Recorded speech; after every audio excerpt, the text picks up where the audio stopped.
দক্ষিণ Africa, Zimbabwe ও নামিবিয়ায় অনুষ্ঠেয় 2027 one day বিশ্বকাপের 12টি ভেন্যুর নাম ঘোষণা করেছে আন্তর্জাতিক ক্রিকেট কাউন্সিল।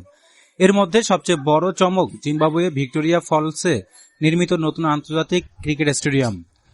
জোহানেসবার্গে আয়োজিত এক অনুষ্ঠানে বিশ্বকাপের স্বাগতিক শহর ও ভেন্যুগুলোর পাশাপাশি টুর্নামেন্টের নতুন প্রতীকও প্রকাশ করেছে আইসিসি। দক্ষিণ আফ্রিকার 8টি, জিম্বাবুয়ের 3টি এবং নামিবিয়ার 1টি মাঠে অনুষ্ঠিত হবে বিশ্বকাপের ম্যাচগুলো। দক্ষিণ আফ্রিকার ভেন্যুগুলো হল জোহানেসবার্গের ওয়ান্ডারার্স স্টেডিয়াম, সোহানের সেঞ্চুরিয়ন, কেপটাউনের নিউল্যান্ডস ক্রিকেট গ্রাউন্ড, ডারবানের কিংসমিড, গেবেরহার সেন্ট জর্জেস পার্ক, ব্লুমফন্টেইনের মাঙ্গাউং ওভাল, পার্লের বোল্যান্ড পার্ক এবং কুকোম্বো সিটির বাফেলো পার্কে।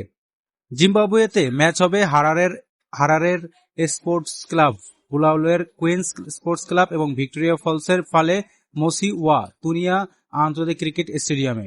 নতুন নির্মিত ফালে মোসি ওয়া তুনিয়া স্টেডিয়ামের দর্শক ধারণ ক্ষমতা 10,000। চলতি বছরের শেষ দিকে সেখানে ঘরোয়া ক্রিকেট শুরু হওয়ার কথা রয়েছে। প্রাকৃতিক সৌন্দর্যের জন্য বিখ্যাত ভিক্টোরিয়া ফলসে বিশ্বকাপের ম্যাচ আয়োজন টুর্নামেন্টে আলাদা আকর্ষণ যোগ করবে। নামিবিয়ার একমাত্র ভেন্যু হিসেবে নির্বাচিত হয়েছে রাজধানীর উইন্ডহোকের নামিবিয়া ক্রিকেট গ্রাউন্ড। এর মধ্য দিয়ে প্রথমবারের মতো সিনিয়র পর্যায়ের কোনো আইসিসি বিশ্ব আসরের আয়োজক হতে যাচ্ছে দেশটি।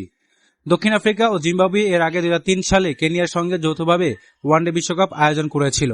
সেই হিসাবে 24 বছর পর আফ্রিকা মহাদেশে ফিরছে ছেলেদের ওয়ানডে বিশ্বকাপ।